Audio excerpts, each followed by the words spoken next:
নমস্কাৰ বন্ধু বান্ধৱীসকল, এই মুহূৰ্তত আপোনালোকলৈ লৈ আহিছোঁ এটি গুৰুত্বপূৰ্ণ ভিডিঅ'। বন্ধুসকল, এই ভিডিঅ'টোৰ জৰিয়তে আপোনালোকক অৰুণোদয়ৰ নতুন আবেদন আৰু অৰুণোদয়ৰ এক্সিষ্টিং যিসকল হিতাধিকাৰী আছে সেইসকলৰ কাৰণে গুৰুত্বপূৰ্ণ কিছু তথ্য জনাম। সোমবাৰে আপুনি লাভ কৰিব অৰুণোদয়ৰ লগতে কেইবাটাও গুৰুত্বপূৰ্ণ আঁচনিৰ ধন।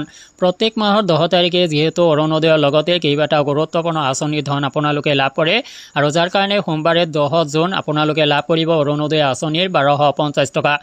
আৰু যিসকলে অৰুণোদয় আঁচনিত নতুনকৈ ইনক্লুড হ'ব তেওঁলোকে আবেদন কৰিব লাগিব, আৰু ইয়াত আবেদন কেতিয়া আৰম্ভ হ'ব এই লৈ আপোনালোকক কিছু গুৰুত্বপূৰ্ণ তথ্য জনাম। যদি আপোনাৰ ৰেচন কাৰ্ড আছে আপুনি অৰুণোদয় আঁচনিত ইনক্লুড হ'বলৈ সাজু হ'বৰ হৈছে।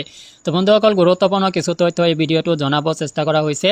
মূল ভিডিঅ'টোলৈ যোৱাৰ আগতে আপোনালোকলৈ সৰু এটি ৰিকুৱেষ্ট, এনেধৰণৰ ভিডিঅ'বোৰ নিতৌ পাবলৈ চেনেলটোলৈ নতুন ভৰি ৰাখিলে চেনেলটো ছাবস্ক্ৰাইব কৰি ল'ব।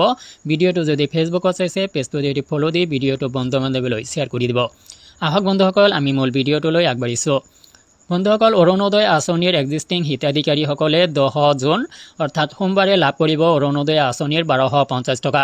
যিহেতু প্ৰত্যেক মাহৰ 10 তাৰিখে অৰুণোদয় আঁচনিৰ ধন লাভ কৰি থাকে, বিশেষ কোনো অসুবিধা নহ'লে চৰকাৰে আপোনাক 10 তাৰিখতে অৰুণোদয় আঁচনিৰ ধন প্ৰদান কৰে বেংক একাউণ্টত। তো আপুনি আপোনাৰ বেংক একাউণ্টটো যদি এক্টিভ আছে তেতিয়াহ'লে 10 জুন সোমবাৰে আপুনি লাভ কৰিব 1250 টকা। যদি অৰুণোদয় আঁচনিৰ ধন আপুনি 10 তাৰিখে লাভ কৰা নাই তেতিয়াহ'লে বিভিন্ন ধৰণৰ বেমেজালিৰ সন্মুখীন হ'ব লগা হ'ব পাৰে, যাৰ কাৰণে আপুনি আপোনাৰ বেংক একাউণ্টটো ক্ৰেডিট আৰু ডেবিট কৰি ৰাখিব। প্ৰত্যেক মাহতে আপুনি আপোনাৰ বেংক একাউণ্টটো ক্ৰেডিট আৰু ডেবিট কৰি ৰাখিব, আৰু ক্ৰেডিট ডেবিট কৰি ৰখাৰ কাৰণে আপোনাৰ একাউণ্টটো এক্টিভ হৈ থাকিব। যে এনে নহয় আপোনাৰ ধন কেৱল বেংক একাউণ্টত জমা হয়, আপুনি ধনখিনি নোলায় তেতিয়াহ'লে আপোনাৰ দিগদাৰী হ'ব পাৰে। তা আচলতে দিগদাৰী নহয়, কিন্তু বেংকৰ কিছু প্ৰচেছৰ কাৰণে আপোনাৰ প্ৰব্লেম হ'ব পাৰে, আপোনাৰ একাউণ্টটো ইনএক্টিভ হৈ থাকিব পাৰে, কিন্তু তাতে আপুনি ধনখিনি লাভ কৰিব।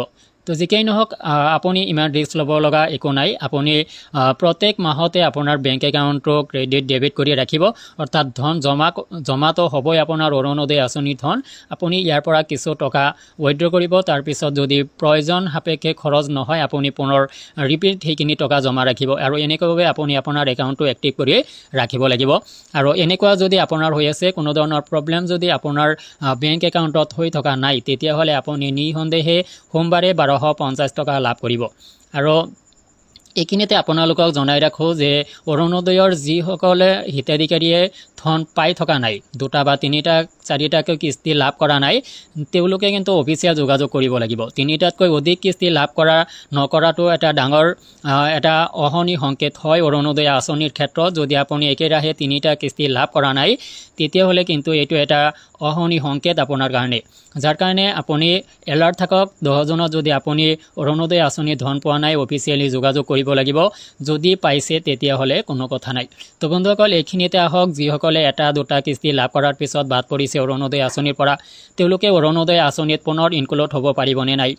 নিশ্চয় পাৰিব। তেওঁলোক যদি অৰুণোদয় আঁচনিৰ সম্পূৰ্ণ ক্ৰাইটেৰিয়াখিনি ফুলফিল কৰিব পাৰে তো আপুনি অৰুণোদয় আঁচনিত ইনক্লুড হ'ব পাৰিব। তো ইয়াৰ বাবে আপুনি অৰুণোদয় 3.0 জৰিয়তে আবেদন কৰিব লাগিব, আৰু এই আবেদন কৰাৰ বাবে আপোনাৰ এখন ৰেচন কাৰ্ড লাগিব। যদি ৰেচন কাৰ্ড আছে আপুনি সাজু হওক অৰুণোদয় আঁচনিৰ বাবে। যদি ৰেচন কাৰ্ড নাই আপুনি হাবাথুৰি খাবলগীয়া একো নাই, আপুনিও ৰেচন কাৰ্ড নথকা বাবেও অৰুণোদয় আঁচনিত ইনক্লুড হ'ব পাৰিব। কিন্তু ৰেচন কাৰ্ড থকাসকলে অৰুণোদয় আঁচনিত এইবাৰ প্ৰিফাৰেঞ্চ পাব বুলি কোৱা হৈছে। তো বন্ধুসকল, খুব অচিৰেই অৰুণোদয় 3.0 আৰম্ভ হ'বলৈ গৈ আছে। এই সংক্ৰান্তত আপোনালোকক পৰৱৰ্তী সময়ত সদায় আপোনালোকক আপডেট দি থাকিবলৈ যত্ন কৰিম। আজিলৈ এৰিছোঁ, ধন্যবাদ।